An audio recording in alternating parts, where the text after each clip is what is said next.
Por si no había quedado claro para este punto, los misterios sin resolver nos encantan. Hay algo en las historias llenas de investigaciones incompletas, sucesos extraños y preguntas sin respuesta que inevitablemente nos llenan de intriga. Aunque también es cierto que siempre hemos tenido claro que algunos de estos casos quizá puedan llegar a resolverse con el tiempo. Pero ¿qué pasa con aquellos donde las respuestas parecen casi imposibles de encontrar? Pues bueno, hoy vamos a hablar justamente de eso. Casos, historias que por más que pasan los años, simplemente no encuentran una resolución y que, siendo honestos, parecen muy lejos de encontrarla. Te recordamos que este contenido lo puedes escuchar también en cualquier plataforma de podcast donde nos encuentras como Mundo Creepy. ¿Qué tal? Buenos días, tardes o noches, los saluda su amigo Nightcrawler Y su amigo Maskedman. Sean bienvenidos a Mundo Creepy. Comenzamos.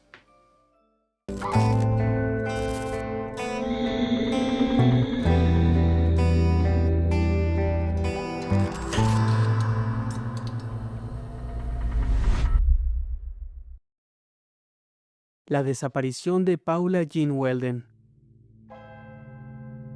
El día 1 de diciembre del año 1946, Paula Jean Weldon, una estudiante de segundo año de la Universidad de Bennington, salió de su habitación aproximadamente a las 2:30 de la tarde. Llevaba ropa adecuada para el clima invernal de Vermont, pero no parecía estar preparada para las bajas temperaturas que caerían sobre la ciudad por la noche. Antes de salir del campus, dio aviso a su compañera de habitación, Elizabeth Thompson, argumentando que quería tomarse un descanso y que saldría a dar una caminata. Paula nunca regresó. Con el paso de las horas, Elizabeth notó la ausencia de su compañera, pero asumió que debido a que se encontraban en época de exámenes, quizás estaba estudiando en la biblioteca de la universidad. Pero a la mañana siguiente, el lunes 2 de diciembre, al notar que Paula no había vuelto a la habitación, acudió a la administración del colegio, quienes notificaron tanto a los familiares como al fiscal estatal del condado de Bennington y al sheriff. Además, iniciaron inmediatamente una búsqueda dentro del campus, notando que Paula no había firmado el registro de salidas, algo que todos los estudiantes tenían que hacer cuando abandonaban las instalaciones. En este punto de su vida, Paula estaba estudiando arte, aunque había comentado que consideraba cambiar su especialidad a botánica. Aún así, nunca faltaba a sus clases y era una alumna con buen promedio, que además trabajaba en el comedor del campus. Es decir, no había ninguna señal evidente que sugiriera que algo fuera de lo común estuviera pasando en su vida. Según el testimonio de Elizabeth, al momento de salir de la habitación, Paula vestía una chamarra tipo parka de color rojo, un par de jeans y unos tenis claros. Además, no había tomado dinero extra y tampoco vestimenta o equipo que pudiera sugerir que planeaba pasar la noche en el exterior. Tras la desaparición, William Archibald Weldon, el padre de Paula, acudió de inmediato al campus e inició personalmente los esfuerzos para encontrarla. La noticia comenzó a difundirse rápidamente en la comunidad y también en los medios locales. El caso apareció en el periódico The Bennington Banner, acompañado de la fotografía de Paula. Fue precisamente esa publicación la que comenzó a revelar lo que había ocurrido aquella tarde. Personas que habían visto a la joven comenzaron a presentarse ante las autoridades al reconocer el rostro en el periódico. Gracias a estos testimonios fue posible reconstruir, al menos parcialmente, el recorrido que Paula había hecho después de abandonar el campus. Uno de los primeros testimonios importantes fue el de Louis Knapp, un contratista local. Él declaró que alrededor de las 3 de la tarde recogió a una joven que coincidía con la descripción de Paula haciendo autostop en la carretera 67A, cerca de la entrada del colegio. Según su relato, la llevó hasta la Ruta 9, a la altura de su casa en Woodford, aproximadamente a 4 kilómetros del inicio del Long Trail, un famoso sendero de montaña que atraviesa las montañas verdes de Vermont y que se extiende por más de 400 kilómetros hasta llegar a la frontera con Canadá. Desde ese punto, Paula habría tenido que continuar a pie o conseguido algún otro vehículo para llegar al inicio del sendero en Woodford Hollow. Más tarde, un grupo de excursionistas aportó el que sería el último avistamiento confirmado de Paula. Ellos caminaban de regreso por el Long Trail cuando se encontraron con una joven que coincidía con la fotografía publicada en el periódico. Ella se acercó a ellos y les hizo algunas preguntas sobre el camino. Los excursionistas recordaban que la tarde ya estaba bastante avanzada y que el clima comenzaba a enfriarse. Uno de ellos incluso le advirtió que no era buena idea continuar con el recorrido tan tarde y sin ropa más abrigadora. Aún así, Paula continuó caminando. Y los excursionistas la vieron alejarse por el tramo del sendero que hoy se conoce como Harbour Road, avanzando hacia el norte, en dirección al campamento Faye Fuller y al valle de Bowles Brook, en las laderas del monte Glastonbury. Esa fue la última vez que alguien la vio. Poco después, el sol comenzó a ponerse, el bosque quedó envuelto en la oscuridad y las temperaturas descendieron con rapidez. Durante la noche comenzó a nevar. Paula Weldon desapareció en algún punto entre el final de esa tarde y el inicio de la noche. Mientras tanto, en Bennington, la situación comenzaba a volverse cada vez más seria. Una cosa era un estudiante que no regresaba a su dormitorio, pero otra muy distinta era que ya hubiera testimonios que indicaban que se había internado sola en un sendero de montaña antes del anochecer. La búsqueda creció rápidamente. Estudiantes, profesores y miembros de la comunidad comenzaron a recorrer los bosques cercanos. Con el paso de los días, se sumaron bomberos, voluntarios, miembros de la Guardia Estatal e incluso policías de estados vecinos. Perros rastreadores y aeronaves fueron utilizados para examinar la zona. Los equipos de búsqueda se concentraron en el Long Trail, sus ramificaciones y en las zonas montañosas que se extienden hacia el monte Glastonbury. También se revisaron los caminos cercanos a la Ruta 9, el punto donde Paula había sido vista por última vez antes de dirigirse al sendero. A pesar de que cientos de personas participaron en los operativos y se cubrieron kilómetros de terreno, no se encontró ninguna pista concluyente. Ni una prenda, ni huellas claras. Tampoco señales de que Paula hubiera llegado a un punto específico en el bosque. Conforme pasaron los días y las semanas, comenzaron a surgir distintas teorías. Una de las explicaciones más simples planteaba que Paula pudo haberse perdido en el bosque y haber sucumbido al frío. Aquella noche las temperaturas descendieron bruscamente y ella no estaba preparada para soportarlas. Sin embargo, algunos investigadores señalan que el terreno en esa zona es rocoso y relativamente cerrado, lo que hace difícil alejarse demasiado del sendero sin dejar rastros visibles. También surgieron sospechas de que pudiera haber sido víctima de algún crimen. Uno de los hombres que apareció durante la investigación fue Fred Gaudet, un leñador que vivía cerca del sendero Harbour Road. Según algunos testimonios, Gaudet estaba discutiendo con su novia cuando Paula pasó caminando por la zona. El hombre dio versiones contradictorias en diferentes momentos de la investigación e incluso llegó a afirmar ante algunas personas que sabía dónde estaba enterrada Paula. Sin embargo, más tarde dijo que había inventado esa historia para llamar la atención y nunca se encontró evidencia que lo vinculara directamente con el caso. Otras teorías sugieren que Paula pudo haber decidido huir para empezar una nueva vida, o que planeaba encontrarse con alguien en secreto, pero estas hipótesis resultaban poco convincentes, ya que dejó atrás todas sus pertenencias, incluyendo un cheque por una suma considerable de dinero. Con el paso de los años, el caso comenzó a relacionarse con una serie de desapariciones ocurridas en la misma región entre 1945 y 1950. En los alrededores del monte Glastonbury.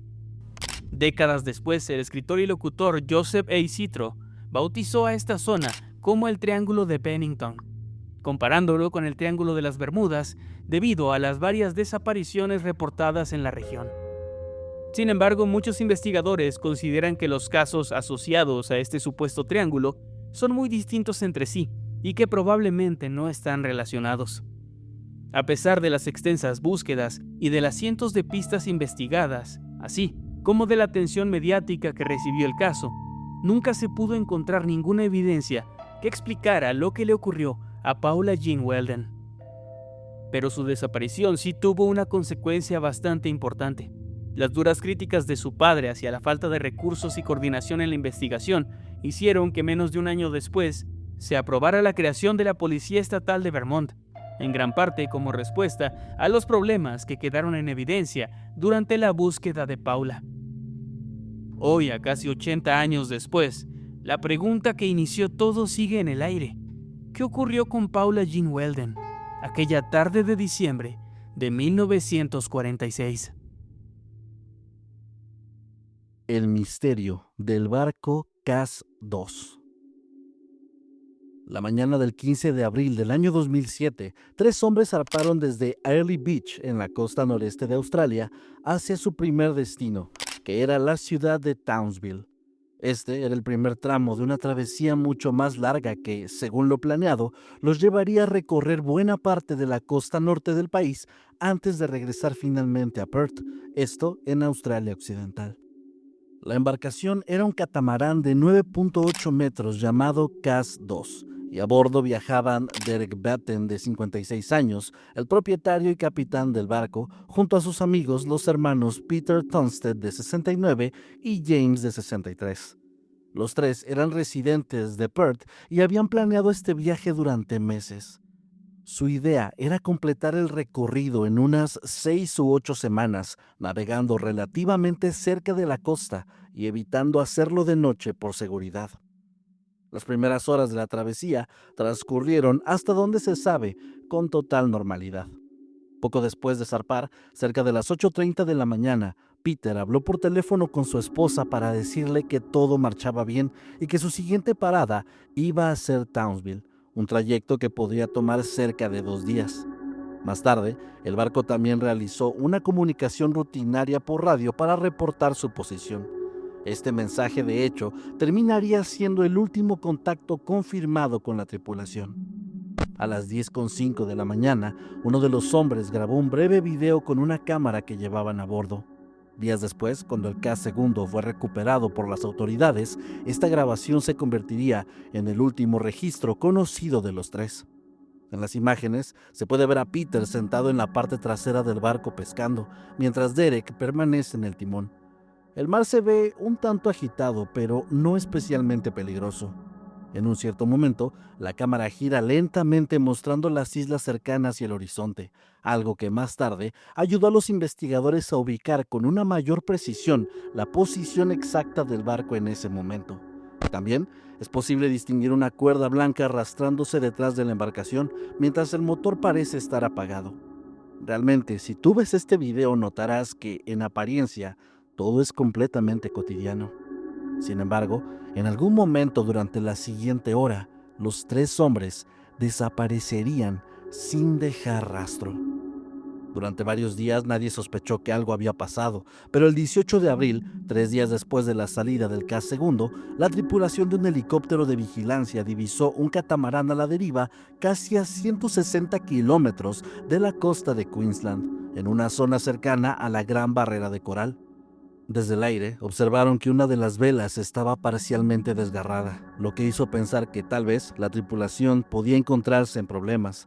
Así que las autoridades fueron alertadas y 2 días después, el 20 de abril, un equipo de rescate logró finalmente abordar la embarcación.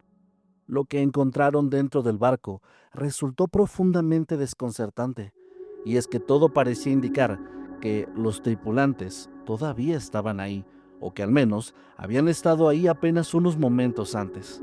Había, por ejemplo, comida servida en la mesa, utensilios colocados como si alguien estuviera a punto de sentarse a comer y una computadora portátil que todavía estaba encendida. Por otro lado, el motor seguía funcionando mientras que los sistemas de radio y GPS permanecían operativos. Las líneas de pesca estaban todavía en el agua, las camas habían sido utilizadas y las pertenencias personales de los tripulantes estaban en su sitio. Había billeteras, ropa e incluso algunas prendas que habían dejado colgadas para secarse. Los chalecos salvavidas todavía estaban guardados, el ancla estaba levantada, como corresponde a una embarcación que todavía está navegando. Lo único que realmente faltaba en ese lugar eran los 3 hombres.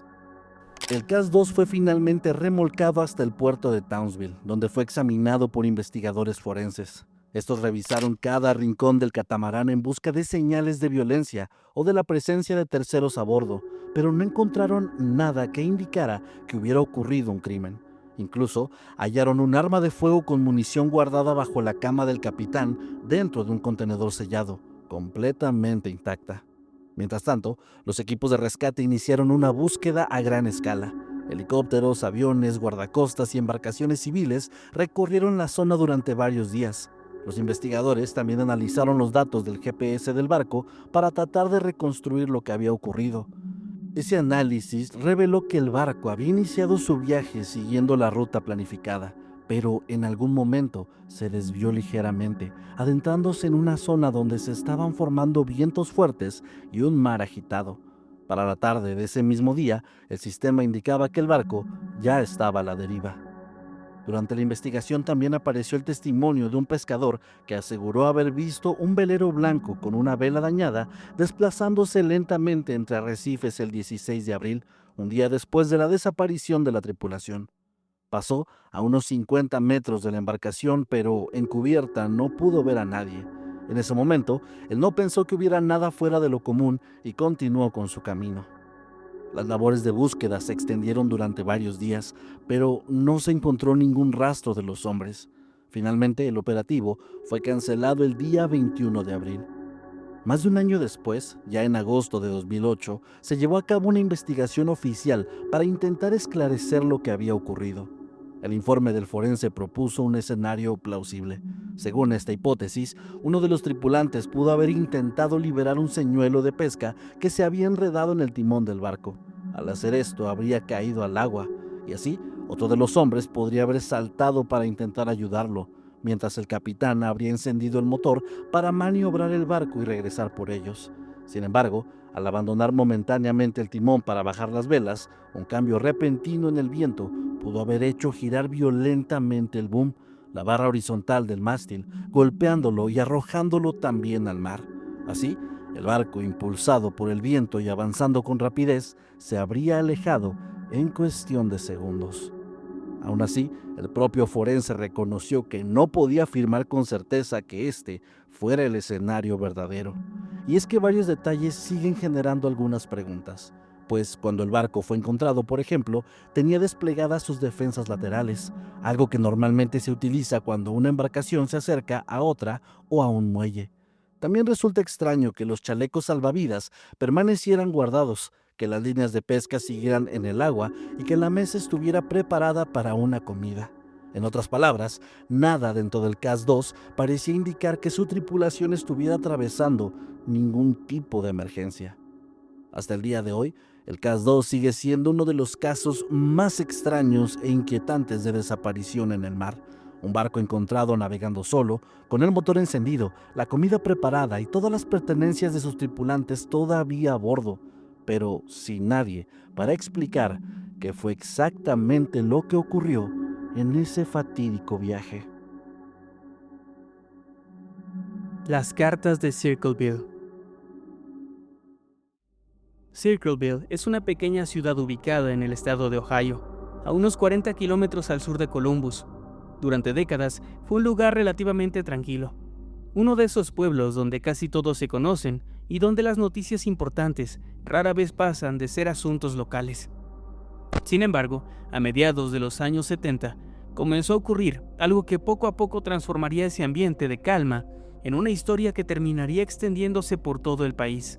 Una serie de cartas anónimas que contenían acusaciones, amenazas y detalles personales sobre varias personas del pueblo. Las primeras cartas comenzaron a aparecer alrededor de 1976. Una de las primeras personas en recibirlas fue Mary Gillespie, conductora de autobús escolar en el distrito de Westfall. El mensaje estaba escrito con letras grandes y claras y acusaba a Mary de mantener una relación con el superintendente escolar, Gordon Massey. La carta no se limitaba a esa acusación. El autor afirmaba saber dónde vivía Mary. Decía haber estado observando su casa y le recordaba que tenía hijos, dejando claro que conocía detalles de su vida cotidiana. Al principio Mary decidió no hablar del asunto. Pensó que lo mejor sería ignorar las cartas, con la esperanza de que quien estuviera detrás simplemente perdiera interés. Sin embargo, pocos días después llegó otra, con un tono todavía más amenazante. En esa ocasión, el mensaje estaba dirigido a su esposo, Ron Gillespie, y advertía que si no hacía algo para detener el supuesto romance de su esposa, su vida correría peligro. En un pueblo pequeño, rumores de este tipo no tardan en propagarse.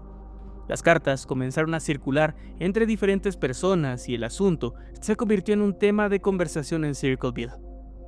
El autor parecía entender muy bien el impacto que podían tener esas acusaciones. En algunos mensajes incluso advertía que si la situación no se resolvía, haría públicas las acusaciones utilizando carteles, radios de banda ciudadana o incluso vallas publicitarias. Mary y Ron decidieron compartir lo que estaba ocurriendo con un grupo muy reducido de personas. Entre ellas estaban la hermana de Ron y su esposo, Paul Freshaw.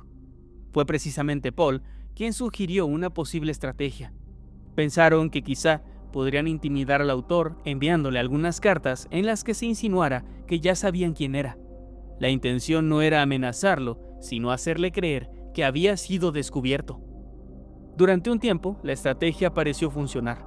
Las cartas dejaron de llegar, pero esa calma terminó de forma abrupta el 19 de agosto de 1977. Ese día, Ron recibió una llamada telefónica que aparentemente confirmó sus sospechas sobre la identidad del autor de las cartas. Según contaría más tarde su familia, Ron salió de su casa molesto y decidió enfrentarlo. Tomó su arma, subió a su camioneta y condujo hacia el lugar donde creía que podría encontrarse con él. Minutos después ocurrió algo que cambiaría este caso para siempre.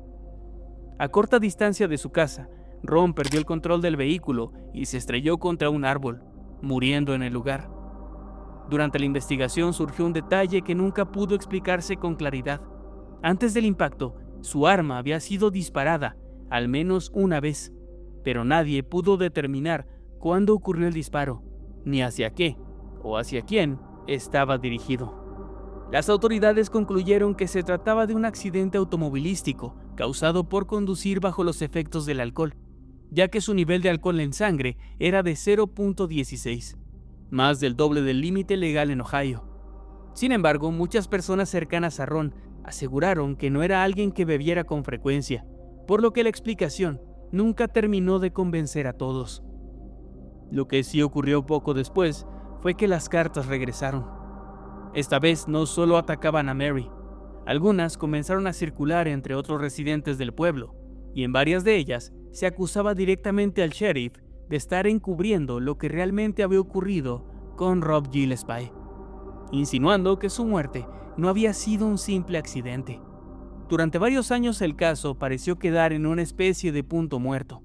Sin embargo, en 1983 ocurrió algo que volvió a colocar la historia en el centro de atención. Mary seguía trabajando como conductora de autobús escolar cuando comenzó a notar carteles amenazantes colocados a lo largo de su ruta, algunos dirigidos incluso a su hija adolescente. Un día, decidió detener el autobús y arrancar uno de esos letreros. Al hacerlo, descubrió que el cartel estaba sujeto a una caja fijada al poste de una cerca. Dentro de la caja había una pistola calibre 25 y estaba cargada. El dispositivo estaba construido de manera que el arma pudiera dispararse cuando alguien retirara el cartel. Fue en este punto cuando el caso dejó de ser simplemente acoso, y ahora se trataba de un intento de asesinato. Cuando los investigadores lograron recuperar el número de serie del arma, descubrieron que estaba registrada a nombre de Paul Freshaw, el cuñado de Mary. Paul fue interrogado por la policía y admitió que el arma sí era suya, aunque aseguró que hacía tiempo que no sabía dónde estaba. Aún así, la investigación comenzó a centrarse en él. Durante el interrogatorio le pidieron que realizara una prueba de escritura copiando algunos de los mensajes de las cartas anónimas para compararlos con su letra. Poco después fue arrestado y acusado de haber construido la trampa destinada a matar a Mary. El juicio comenzó en octubre de 1983. Aunque nunca fue acusado formalmente de escribir las cartas, estas se convirtieron en una parte importante de la evidencia presentada en el proceso. Un experto en escritura declaró que, en su opinión, las cartas podían haber sido escritas por Paul. El jurado deliberó durante varias horas y finalmente lo declararon culpable de intento de asesinato, condenándolo a una pena de entre 7 y 25 años de prisión. En ese momento, muchos pensaron que el misterio había terminado y que estaba resuelto. Pero entonces ocurrió algo que volvió a este caso todavía más extraño. Mientras que Paul Freshour cumplía su condena, las cartas continuaron llegando, no solo a la familia Gillespie, sino también a otras personas en distintas partes del condado. Todas estaban marcadas como provenientes de Columbus, a pesar de que Paul estaba encarcelado en otra ciudad del estado. Las autoridades incluso lo colocaron en confinamiento solitario sin acceso a papel ni pluma, pero aún así, estas cartas siguieron llegando. Con el paso de los años, algunos periodistas comenzaron a revisar los archivos del caso y encontraron pistas que aparentemente nunca fueron investigadas. Una de ellas provenía de otro conductor de autobús que aseguró haber visto poco antes de que Mary descubriera la trampa a un hombre junto a un Chevrolet El Camino amarillo, estacionado cerca del lugar. La descripción de ese hombre no coincidía con Paul Freshour, y además, él tenía una coartada sólida para ese momento. En 1994, después de pasar 10 años en prisión, Paul finalmente obtuvo libertad condicional. Siempre sostuvo que era inocente y que el verdadero autor de las cartas nunca había sido identificado. Curiosamente, poco después de su liberación, las cartas dejaron de aparecer. Sin embargo, el misterio nunca pudo resolverse, y hasta hoy nadie ha podido identificar con certeza a la persona o las personas que durante casi 20 años enviaron cientos de cartas anónimas a los habitantes de Circleville, alimentando rumores, amenazas y sospechas que hasta el día de hoy siguen sin una explicación. Hola, hacemos una pequeña pausa para recordarte que si estás disfrutando este contenido, también tenemos mucho más en otros canales como Noctámbulos Podcast, donde hablamos de temas paranormales y casos de crimen real. También tenemos Historias de Mundo Creepy, donde contamos los relatos más escalofriantes vividos por nuestra audiencia. Y en Creepypastas de Mundo Creepy narramos historias aterradoras escritas por nosotros. Todo esto disponible en YouTube o también en tu plataforma de podcast favorita. Muchas gracias y continuamos con el contenido. El asesinato de Charles Walton. El 14 de febrero de 1945, en plena Segunda Guerra Mundial, un crimen ocurrido en un pequeño pueblo rural de Inglaterra terminaría convirtiéndose en uno de los asesinatos sin resolver más antiguos y extraños en todo el país. La víctima fue Charles Walton, un trabajador agrícola de 74 años que había pasado prácticamente toda su vida en Lower Kington, una pequeña comunidad en el condado de Warwickshire. Walton era un hombre conocido en el pueblo. Había nacido en 1870 y, salvo por algunos trabajos ocasionales en otras granjas de la región, nunca se había alejado demasiado de la zona. Vivía en una modesta casa de campo junto a su sobrina Edith Walton, a quien había criado desde que era una niña tras la muerte de su madre. Quienes lo conocían lo describían como una persona reservada, alguien que prefería mantenerse al margen de la vida social del pueblo. Si bien no era particularmente cercano a sus vecinos, tampoco se le consideraba alguien problemático. Simplemente era un hombre con una vida tranquila, dedicada al trabajo agrícola. A pesar de su edad, Walton continuaba realizando labores en granjas cercanas siempre que surgía la oportunidad. Durante los 9 meses previos a su muerte, había estado trabajando de manera ocasional para un agricultor local llamado Alfred Potter, administrador de una propiedad conocida como The Firs, situada en las laderas de Meon Hill. La mañana del 14 de febrero, Walton salió de su casa cerca de las 9 de la mañana. Llevaba consigo las herramientas necesarias para el trabajo que tenía que realizar ese día. Un bieldo de 3 puntas y una podadera de gancho, una herramienta agrícola utilizada para cortar maleza y podar arbustos. Su sobrina recordó después que Walton había salido sin su cartera, algo que en ese momento no parecía tener una mayor importancia. Varias personas lo vieron caminar a través del cementerio de la iglesia poco después de que salió de casa. Su destino era un campo conocido como Hill Ground, donde tenía que continuar cortando setos, una tarea que llevaba realizando desde hacía semanas. Ese día, Edith estaba trabajando fuera del pueblo en un taller de impresión que se había instalado temporalmente en Lower Kington durante la guerra.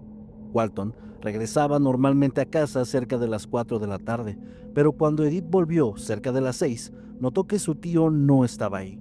Esta ausencia le comenzó a provocar preocupación, ya que Walton era un hombre de hábitos muy regulares y no tenía la costumbre de quedarse fuera hasta tarde y tampoco de visitar la cantina o lugares sociales. Tras esto, Edith acudió a la casa de un vecino llamado Harry Beasley, también trabajador agrícola. Juntos decidieron ir hasta la granja de First para preguntar a Alfred si había visto a Walton ese día. Potter les contestó que lo había visto trabajando en Hillground más temprano y sugirió que fueran a buscarlo allá. Los tres caminaron colina arriba hasta el campo donde Walton había estado trabajando, y fue entonces cuando hicieron el descubrimiento. El cuerpo de Walton estaba tirado cerca de un seto, en una escena que incluso para los investigadores experimentados resultaría extremadamente violenta. Había sido golpeado en la cabeza con su propio bastón. Tenía el cuello profundamente cortado con la podadera de gancho y el bieldo había sido clavado en su cuerpo, atravesando su cuello y dejándolo prácticamente fijado contra el suelo. Edith comenzó a gritar al ver la escena mientras Beasley trataba de mantenerla alejada del cuerpo. Potter llamó a un hombre que pasaba por el otro lado del seto y le pidió que por favor fuera al pueblo para dar aviso a las autoridades. El primer agente llegó poco después de las 7 de la tarde, seguido más tarde por detectives y especialistas forenses que examinaron el lugar durante la noche. El análisis posterior confirmó que Walton había muerto entre la 1 y las 2 de la tarde, varias horas antes de que su cuerpo fuera descubierto. La brutalidad del ataque llamó inmediatamente la atención de todos los investigadores, y es que Walton presentaba múltiples heridas, costillas fracturadas y señales claras de haber intentado defenderse. También resultaba evidente que se habían utilizado 2 herramientas distintas para cometer este crimen, ambas pertenecientes a la propia víctima. Ante la gravedad del caso, la policía solicitó la ayuda de Scotland Yard y pocos días después llegó al pueblo uno de los detectives más conocidos de la época, el inspector jefe Robert Fabian, acompañado de otros investigadores de la Policía Metropolitana. Desde el principio, uno de los nombres que apareció con más frecuencia en la investigación fue precisamente el de Alfred, el hombre para quien Walton estaba trabajando el día de su muerte. Potter había sido una de las últimas personas en verlo con vida y fue además quien ayudó a encontrar el cuerpo. En sus primeras declaraciones, él afirmó que esa mañana había estado en el College Arms, un pub local junto a otro agricultor. Dijo que había visto a Walton trabajando en la distancia cerca del mediodía y que después había regresado a su casa para ocuparse de otros asuntos en la granja. Sin embargo, a medida que avanzaban los interrogatorios, comenzaron a aparecer inconsistencias en su relato. En distintos momentos, Alfred aseguró haber visto a Walton trabajando a las 12:10 o 12:15, o incluso llegó a decir que hasta las 12:30 había visto a alguien en el campo, sin estar completamente seguro si se trataba de Walton o no. Otro detalle que llamó la atención fue que Potter dijo haber visto a Walton trabajando en mangas de camisa, pero cuando el cuerpo fue encontrado, Walton llevaba encima una chaqueta. También surgieron dudas sobre una explicación que Alfred había dado acerca de sus actividades esa tarde. Él afirmó que había ido a revisar una novilla atrapada en una zanja, pero posteriormente se comprobó que el animal había muerto al día anterior y no había sido retirado de la granja hasta horas después del asesinato. Los investigadores entonces comenzaron a sospechar que este hombre estaba ocultando algo. Incluso aparecieron manchas en los pantalones que llevaba el día del crimen y que los forenses consideraron posibles rastros de sangre, aunque estaban demasiado lavadas para poder llegar a una conclusión. Pero, a pesar de todas las sospechas, nunca apareció una prueba directa que lo vinculara con el asesinato. Tampoco se encontró un motivo claro que explicara por qué habría querido matar a Walton. La policía interrogó a cientos de personas en todo el pueblo. Examinó el área con detectores de metales en busca del reloj de bolsillo de Walton, el cual había desaparecido, y revisó los movimientos de trabajadores, vecinos e incluso de prisioneros de guerra italianos que se encontraban en un campo cercano. Pero nada de eso condujo a una respuesta definitiva. Con el paso de los años, este caso comenzó a rodearse de rumores y teorías que hablaban de brujería, supersticiones rurales y antiguos rituales, historias que circularon en libros y artículos mucho tiempo después del crimen. Sin embargo, los informes policiales nunca mencionaron pruebas que respaldaran estas ideas. Para los investigadores que trabajaron en este caso, la realidad fue mucho más simple y frustrante. Un hombre de 74 años había sido asesinado brutalmente en medio de un campo a plena luz del día, en un pueblo donde casi todo el mundo se conocía entre sí. Pero a pesar de la magnitud de la investigación, jamás pudieron demostrar quién fue la persona responsable. La desaparición de Glenn y Bessie Hyde. En 1928, una joven pareja estadounidense decidió emprender una aventura que en aquel momento muy pocas personas se atrevían siquiera a intentar. Glenn y Bessie planeaban descender por el río Colorado a través del Gran Cañón, una travesía que seguía siendo considerada extremadamente peligrosa, incluso entre navegantes experimentados. Si lograban completarla, no solo habrían realizado un viaje extraordinario para una pareja recién casada, sino que además Bessie Hyde se convertiría en la primera mujer conocida en atravesar el Gran Cañón por río. Glenn Rollin Hyde había nacido en 1898 en Idaho y trabajaba como agricultor. A diferencia de su esposa, tenía cierta experiencia en navegación fluvial.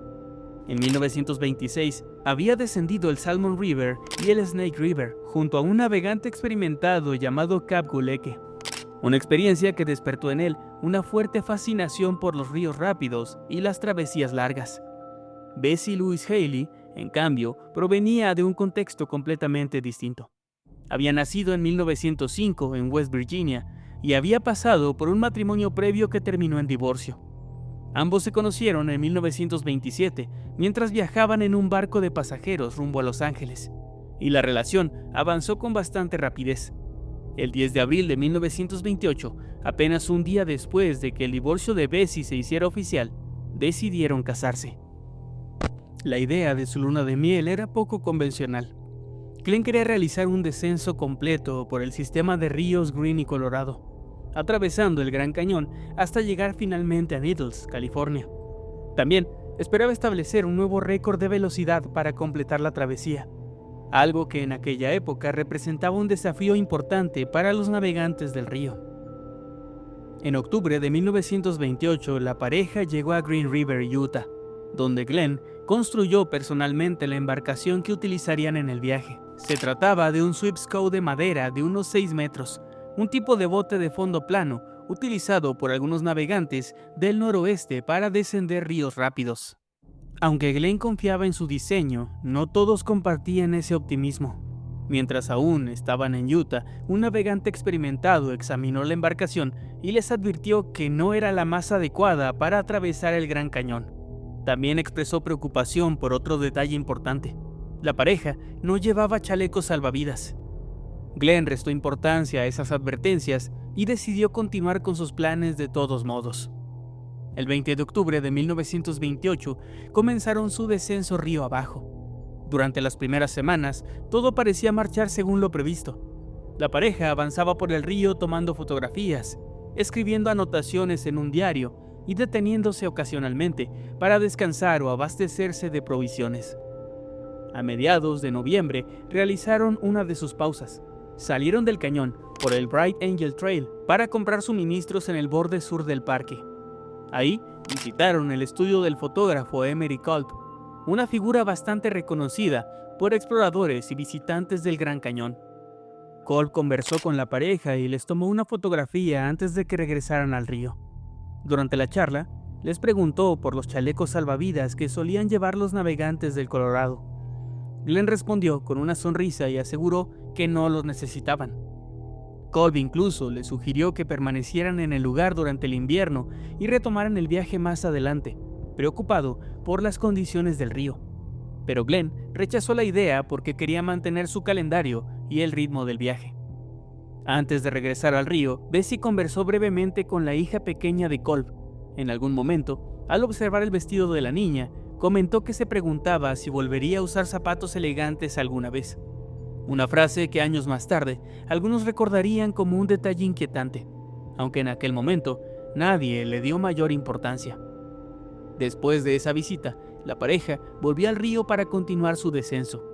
Según algunos relatos, un hombre llamado Adolf Sutro habría navegado con ellos durante un tramo del recorrido ese mismo día, posiblemente desde el Phantom Ranch hasta Hermit Rapid, antes de separarse. Si ese relato es correcto, Sutro habría sido una de las últimas personas en verlos con vida.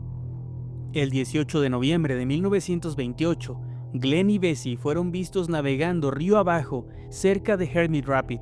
Después de ese momento, nadie volvió a tener noticias de ellos. El plan era que llegaran a Needles, California, el 6 de diciembre. Cuando esa fecha se acercó y no hubo señales de la pareja, la preocupación comenzó a crecer. De hecho, el propio padre de Glenn organizó una búsqueda incluso antes de que oficialmente se les considerara desaparecidos. El 19 de diciembre, un avión que participaba en la búsqueda localizó la embarcación de los Hyde flotando río abajo cerca del kilómetro 237 del cañón. El hallazgo resultó desconcertante.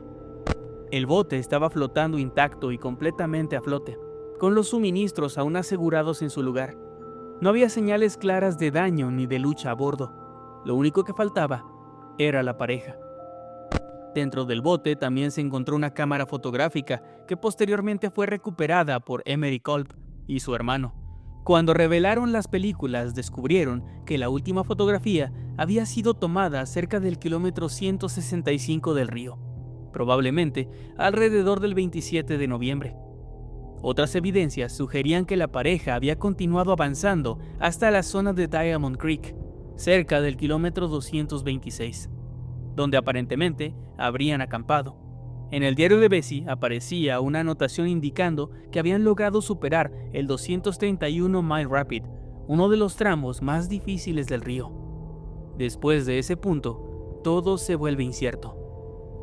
Algunos historiadores del río Colorado han propuesto que el accidente pudo ocurrir cerca del kilómetro 232, una zona conocida por la presencia de rocas de granito sumergidas, capaces de golpear o desestabilizar embarcaciones. Según esta hipótesis, el bote pudo haber impactado contra una de estas rocas, arrojando a la pareja al agua, mientras la corriente continuaba arrastrando la embarcación río abajo sin ellos. En un lugar como el Gran Cañón, con corrientes rápidas, agua fría y paredes rocosas de cientos de metros de altura, caer al río podía significar desaparecer en cuestión de segundos. A pesar de las búsquedas realizadas en aquel momento, nunca se encontraron los cuerpos de Glenn ni de Bessie Hyde. Con el paso de las décadas surgieron rumores y teorías de todo tipo, desde historias sobre identidades falsas hasta confesiones que posteriormente resultaron ser invenciones. Ninguna de ellas logró explicar de forma convincente qué ocurrió en el último tramo de aquel viaje. Casi un siglo después, la explicación más aceptada sigue siendo la más sencilla. En algún punto del río, durante uno de los rápidos más peligrosos del Gran Cañón, algo ocurrió, algo que los arrojó al agua mientras su embarcación continuaba descendiendo sola río abajo. Sin cuerpos, sin testigos y sin pruebas concluyentes, la desaparición de Glenn y Bessie Hyde permanece como uno de los misterios más duraderos de la historia del río Colorado. El vuelo 739 de Flying Tiger Line. En la madrugada del 16 de marzo de 1962, un avión de transporte que cruzaba el Océano Pacífico desapareció sin dejar rastro. Se trataba del vuelo 739 de la aerolínea Flying Tiger Line, un Lockheed L-1049 Super Constellation, un gran avión de hélice utilizado frecuentemente para transportar personal militar durante los primeros años de la Guerra Fría. A bordo viajaban 107 personas, entre tripulación civil y pasajeros militares que se dirigían al sudeste asiático en plena escalada del conflicto que más tarde sería conocido como la Guerra de Vietnam. El vuelo había sido contratado por el Ejército de Estados Unidos a través del Servicio de Transporte Aéreo Militar, una red logística utilizada para mover tropas y especialistas entre distintas bases del mundo. Entre los pasajeros estaban 96 militares, la mayoría especialistas en comunicaciones, entrenados como Rangers, cuyo destino final era Saigón, en Vietnam del Sur. Ahí debían relevar a otros soldados americanos que se encontraban entrenando tropas sudvietnamitas en la lucha contra la guerrilla del Vietcong. También viajaban 3 miembros del ejército de Vietnam del Sur, además de 11 tripulantes civiles, todos ellos empleados de la aerolínea. El avión había despegado originalmente el 14 de marzo de 1962 desde Travis Air Force Base, en California. Debido a la enorme distancia hasta el sudeste asiático, el trayecto incluía varias escalas para repostar combustible. La primera fue en Honolulu, seguida por Wake Island, un pequeño atolón en medio del Pacífico. Después de continuar el viaje, el avión aterrizó finalmente en Guam, donde debía prepararse para el siguiente tramo del vuelo rumbo a las Filipinas. Durante esta primera etapa no se registró ningún incidente grave. En Hawái se realizó un mantenimiento menor en 2 de los motores, algo relativamente común en vuelos tan largos, y después de completar las revisiones, el avión continuó su ruta sin mayores dificultades. La aeronave llegó a la Andersen Air Force Base en Guam el 15 de marzo, donde se cargó combustible suficiente para cubrir el siguiente trayecto del viaje, una distancia aproximada de 2.600 kilómetros hasta las Filipinas. A las 12:57, el Super Constellation volvió a despegar desde Guam. El plan era cubrir ese tramo en poco más de 6 horas y continuar después hasta llegar a Vietnam. El avión llevaba combustible para unas 9 horas de vuelo, un margen más que suficiente para completar el trayecto con seguridad. Durante la primera parte del vuelo, todo se desarrolló con normalidad, pero 80 minutos después del despegue, a las 2:22, el capitán Gregory Thomas transmitió un mensaje rutinario por radio informando la posición del avión. La aeronave estaba aproximadamente a 280 millas náuticas al oeste de Guam, siguiendo la ruta prevista hacia Filipinas. Hasta ese punto, no había señales de problemas mecánicos y tampoco reportes de condiciones meteorológicas que pudieran resultar adversas. Pero el problema con este mensaje es que fue el último contacto confirmado con el avión. A partir de este punto, las comunicaciones comenzaron a fallar. La estación de radio aeronáutica en Guam experimentó interferencias y estática en la frecuencia utilizada por el vuelo. Cuando los operadores intentaron establecer contacto una vez más a las 3:39, no recibieron respuesta. El avión ya no volvió a transmitir ninguna señal. Horas después, cuando el vuelo no llegó a Filipinas y tampoco apareció en los radares de ninguna base cercana, el Centro de Coordinación de Rescate de Clark Air Base declaró oficialmente desaparecida la aeronave. De inmediato, se organizó una operación de búsqueda que, para la época, se convertiría en una de las mayores realizadas en el Pacífico.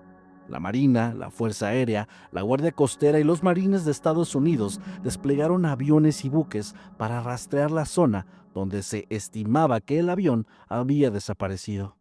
Durante los primeros días, las unidades de búsqueda recorrieron enormes extensiones de océano, siguiendo distintos patrones de exploración. En las primeras 48 horas ya se habían examinado más de 190,000 kilómetros cuadrados de superficie marítima, una barbaridad. A medida que pasaban los días sin resultados, el operativo continuó ampliándose. Aviones procedentes de distintas bases del Pacífico Occidental, así como buques de la Séptima Flota estadounidense, participaron en esta búsqueda.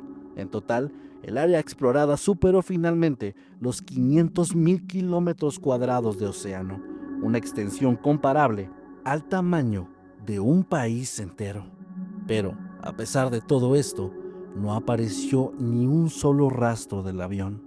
El clima en la zona durante el momento de la desaparición había sido estable, con un cielo despejado y el mar en calma, algo que descartaba inicialmente la posibilidad de una tormenta o turbulencias severas.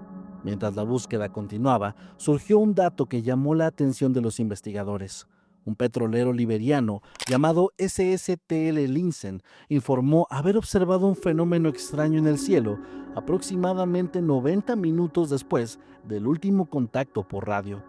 Los tripulantes del buque describieron haber visto un destello extremadamente brillante que iluminó la cubierta del barco. Inmediatamente después, observaron 2 luces rojas descendiendo hacia el océano a distinta velocidad, como si fueran objetos en caída. Los marineros también afirmaron haber visto estelas en el cielo, similares a las que dejaría un objeto que se está fragmentando en el aire. Intrigados por esto, dirigieron el barco hacia el punto donde creían que habían caído los objetos y pasaron 6 horas buscando en la zona, pero no encontraron ningún resto flotando en el mar. Un testimonio del petrolero fue analizado por la Junta de Aeronáutica Civil de Estados Unidos, la agencia encargada de investigar accidentes aéreos en aquella época. Según su evaluación, el relato de los marineros era consistente con la posibilidad de que el avión hubiera sufrido una explosión en medio vuelo. Pero para esto había un problema bastante evidente. A pesar de los enormes esfuerzos de búsqueda, no se había encontrado ninguna pieza del avión, ningún fragmento del fuselaje, ningún equipaje o balsa salvavidas, nada que pudiera confirmar lo ocurrido o intentar reconstruir el accidente. Y así, finalmente, tras 8 largos días de búsqueda y tras cubrir una extensión inmensa del Pacífico sin encontrar evidencia alguna, las autoridades decidieron suspender la operación. Las 107 personas a bordo fueron declaradas desaparecidas y presumiblemente fallecidas. El informe final de la investigación concluyó que el avión probablemente fue destruido en pleno vuelo, probablemente por una explosión, pero debido a la ausencia total de restos, no era posible determinar la causa exacta del incidente. Desde entonces se han propuesto diversas hipótesis. Hay quienes sugieren sabotaje, especialmente porque otro avión relacionado con operaciones militares sufrió problemas graves ese mismo día. Otros plantearon la posibilidad de una falla estructural o de una explosión accidental a bordo.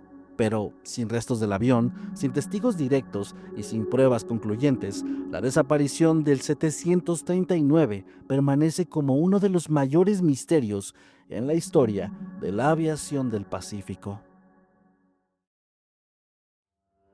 El incidente de la montaña de Berwyn. La noche del 23 de enero de 1974, en una zona montañosa del norte de Gales, ocurrió un episodio que con el tiempo sería comparado por algunos con el famoso caso Roswell en Estados Unidos. Aquella noche, en los montes Berwyn, una combinación de sonidos extraños, luces en el cielo y testimonios desconcertantes daría origen a uno de los misterios más discutidos dentro de la ufología británica. Todo comenzó a eso de las 8:38 de la noche, en el pequeño pueblo de Landrillo, ubicado al pie de las montañas. Varios residentes sintieron de pronto una fuerte sacudida. El suelo tembló con violencia, suficiente como para hacer vibrar las casas de piedra, mover muebles y hacer caer objetos de los estantes. En algunas viviendas incluso, las vajillas se estrellaron contra el suelo, mientras un profundo estruendo retumbaba en el aire. Para muchos habitantes del lugar, la sensación fue similar a la de una explosión. Al mismo tiempo, varios vecinos aseguraron haber visto una luz muy intensa en el cielo, una especie de bola brillante que descendía en dirección a las montañas cercanas. Algunos pensaron que podría tratarse de un avión que se había estrellado, mientras que otros creyeron haber presenciado la caída de algún objeto desconocido.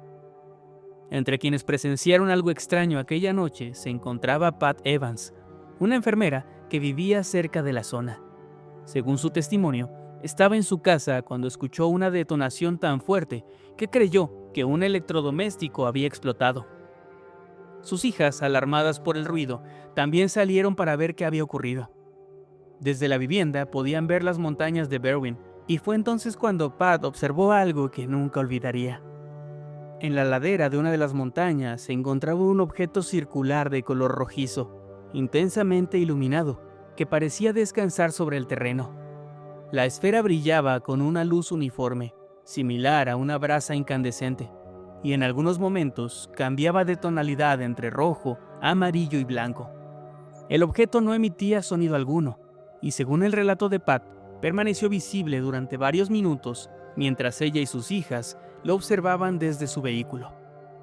El fenómeno era tan extraño que decidieron conducir hacia la montaña para comprobar si alguien necesitaba ayuda, pensando que tal vez se trataba de un accidente aéreo. Sin embargo, al acercarse al área no encontraron restos de ningún avión ni señales evidentes de algún impacto. Mientras tanto, en el pueblo, la noticia se extendió rápidamente. Varias personas reportaron haber visto luces en el cielo o haber escuchado el estruendo que acompañó al temblor. Las autoridades locales recibieron llamadas de residentes preocupados y comenzaron a investigar lo sucedido. En los días siguientes, Policías, científicos, militares y periodistas visitaron la zona para tratar de encontrar alguna explicación. Sin embargo, no se encontró ningún rastro claro de algún accidente. Con el paso del tiempo, comenzaron a surgir distintas interpretaciones sobre lo que había pasado. Algunos investigadores, interesados en los fenómenos aéreos no identificados, sostuvieron que aquella noche una nave extraterrestre se había estrellado en las montañas y que el ejército británico había acudido al lugar para recuperar los restos antes de que la población pudiera verlos. Esta versión se volvió tan popular dentro de la comunidad ufológica que el caso empezó a ser conocido informalmente como el Roswell de Gales, o incluso Roswellsh. Décadas después, el caso volvió a atraer la atención gracias a las investigaciones de Margaret Fry, una conocida investigadora británica del fenómeno ovni. Durante los años 90, Fry comenzó a recopilar testimonios de personas que afirmaban haber visto luces extrañas en los montes Berwyn aquella misma noche. Según algunos de estos relatos, se habían observado convoys militares y actividad inusual en la zona, lo que para ciertos investigadores sugería la posibilidad de un encubrimiento oficial. Entre los testigos que surgieron con el tiempo estaba Mike Saville, quien vivía en una granja cercana en 1974. Según su testimonio, él y su esposa salieron de casa tras sentir el temblor y observaron una enorme luz circular de color naranja suspendida sobre el horizonte en dirección a las montañas. Saville afirmó que el objeto permaneció visible durante varios minutos antes de descender lentamente hasta desaparecer detrás de la línea de las montañas. Para algunos investigadores, la coincidencia entre este testimonio y el de la enfermera Pat Evans reforzaba la posibilidad de que ambos hubieran visto el mismo objeto desde distintos puntos de vista. Sin embargo, las explicaciones oficiales fueron muy distintas. Estudios realizados posteriormente indicaron que aquella noche se registró un pequeño terremoto de magnitud aproximada de 3.5, un fenómeno poco común en esa región del Reino Unido, pero lo suficientemente fuerte como para hacer sentido en varias localidades. Al mismo tiempo, un meteorito brillante fue observado cruzando el cielo sobre Gales y el norte de Inglaterra, lo que podría explicar las luces que muchas personas afirmaron haber visto.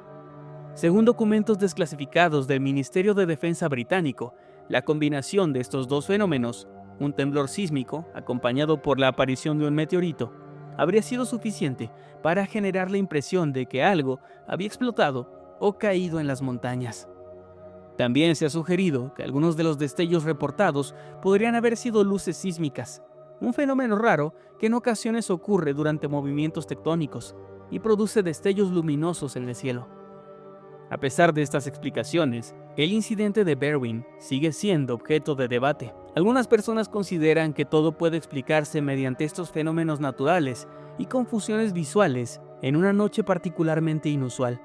Otros sostienen que ciertos testimonios siguen siendo difíciles de reconciliar con esta explicación, además de que sería bastante coincidencia que justo pasen dos cosas poco probables al mismo tiempo. Lo cierto es que más de medio siglo después, nadie ha podido demostrar con certeza qué fue exactamente lo que ocurrió aquella noche en las montañas de Berwyn. Y aunque probablemente nunca sabremos la respuesta definitiva, para muchos habitantes de la región, aquel episodio sigue siendo recordado como la noche en que algo extraño iluminó el cielo sobre Gales. Cuéntanos qué te parecieron estos 7 casos y déjanos abajo en la caja de comentarios tu opinión o cuál te dio más miedo y cuál conocías. No olvides seguirnos en redes sociales y sin más que decir me despido. Yo soy Nightcrawler Y yo soy Maskedman. Nos vemos después.